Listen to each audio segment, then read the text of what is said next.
بسم الله والصلاة والسلام على رسول الله. أخواتي الحبيبات، السلام عليكم ورحمة الله تعالى وبركاته. وش راكم؟ إن شاء الله تكونوا بخير وصحة وعافية وستر من الرحمن. اليوم بحول الله وقدرته عندنا وصفة جديدة، هي قغاتها مقارون بصلصة البولونيز. عندنا مقارون، أنا راني درت اليوم مقارون هذيك الطويلة، كنديرها في ماء وملح وشوية تاع الزيت. تطبخ، ما تخلوهاش تطبخ أكثر من 8 دقائق، 8 دقائق فقط بهذا الشكل. والصلصة تاعنا نحتاجو طماطم وبصل وثوم وزرودية وكزبر وحار. هنا أنا رحيت البصل تاعي مع الكزبر وندير عليه الزيت، نكرفج عليه سنينات تاع الثوم ونديرهم يتقلاو مليح فوق النار، نقليهم فوق النار حتى تذبلنا هذاك البصل. ومن بعد نزيدو فوقها اللحم المفروم تاع الدجاج او تاع الداند او اللحم اذا توفر، تقليه مليح وتسيي ما تخليهش متكت كتله واحده، افتحيه مليح. ودرت حار ثاني، ربيته مليح حار وراس طرشي، ودرت له ثاني هذيك الزروديه ثانيه، تحبي تربيها تحبي ترحيها كما تحبي، هكذا تكسر لنا هذيك الحموضيه تاع الطماطم. هنا كي طابت لي الباستا تاعي او المقارون، تكبي فوقها الماء باش تحبس الطياب تاعها، باش ما تكملش الطياب تاعها وتتحرحر. هنا زدت كملت درت صلصه طماطم، ودرت مغرفه كبيره تاع طماطم مصبره، ودرت نصف كاس فقط تاع ماء، ودرت الملح، درت شويه تاع فلفل اسود، وشويه توابل تاع الدجاج. كما نعرفوا الدجاج لازم تتحايلي معاه باش يجيك بنين. ودرت ثاني زنجبيل، ودرت كذلك الزعيترة حكيتها بين يديا ودرتها بهذا الشكل. وهنا نجو ندير هذيك لاصوص بولونيز طيب كما الطياب تاعها على نار هادئه، ونجو نحضروا صلصه البيشاميل. درت 2 مغارف نتاع فارينه كما تشوفوا حبيباتي، مغرفه كبيره تاع مارغرين، نحطهم فوق النار نحمسهم مليح حتى هذيك الفارينه بنت الفارينه تروح هكذا بهذا الشكل. تقعدي تحمصي فيها كيما هكذا حتى تذوب ذيك المارغرين، تولي طيب لنا ديك الفارينه شويه باش تجينا الصوص بيشاميل تاعنا حلوه.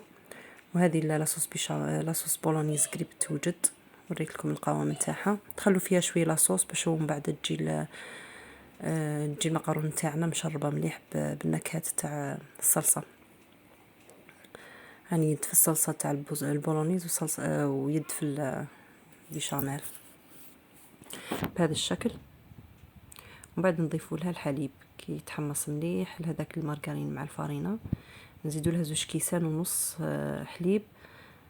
درت 2 كيسان ونص حليب، مانيش حابه البيشاميل تاعي تجي ثقيله، حبيتها تجي شويه القوام تاعها خفيف بهذا الشكل.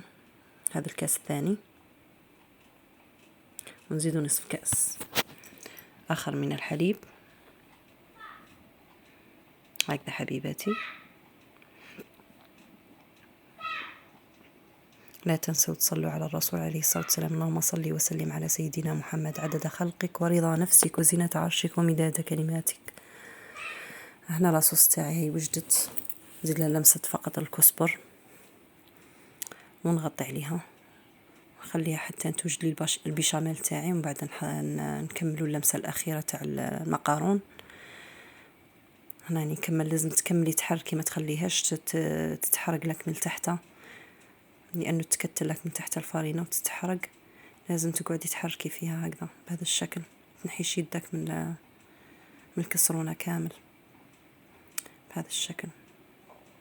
أنا راني كملت نخلط، فقط راني نقطع في الفيديو ونعاود نكمل بهذا الشكل. هاي بدات تتقال لي البيشاميل تاعي.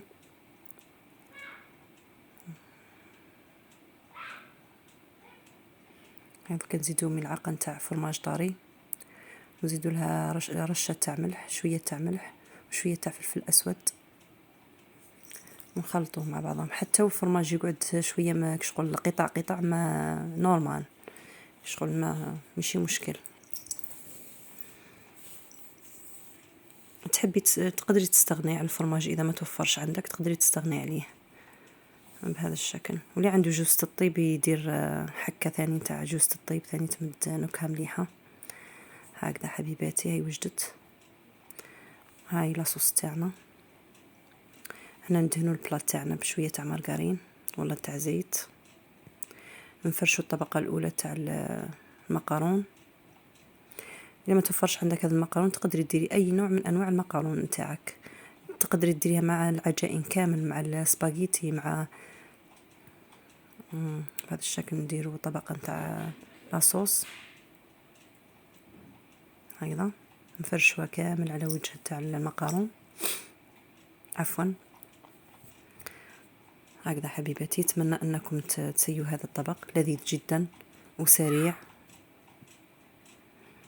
هذا الشكل.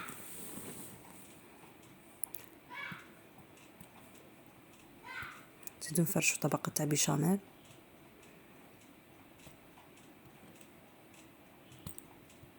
هكذا، ونديروا لها شوية تاع فرماج رابي، اي نوع من انواع اللي توفر عندك ديريها. انا درت تاع فرماج تاع البيتزا بذوق الشيدار. هكذا تزيد ديري الطبقة الثانية تاع المقارون نتاعك، وتزيدي ديري الطبقة من الصلصة، تفرشيها على كامل الوجه تاع المقارون. بهذا الشكل. هذا حبيباتي.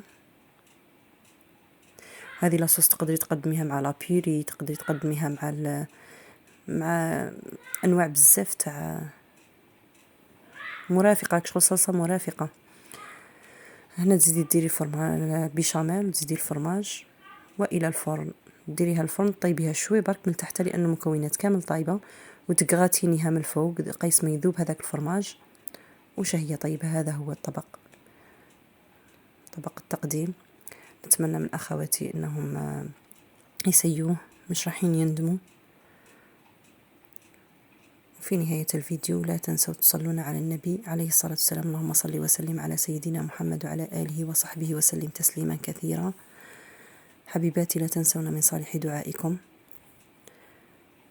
لقاؤنا يتجدد في وصفة جديدة بحول الله وقدرته. لا تنسوا الاستغفار، فالاستغفار يفتح أبوابا كثيرة لا يفتحها أي نوع من أنواع العبادات الأخرى. وفي نهاية الفيديو جزاكم الله خيرا، والسلام عليكم ورحمة الله تعالى وبركاته.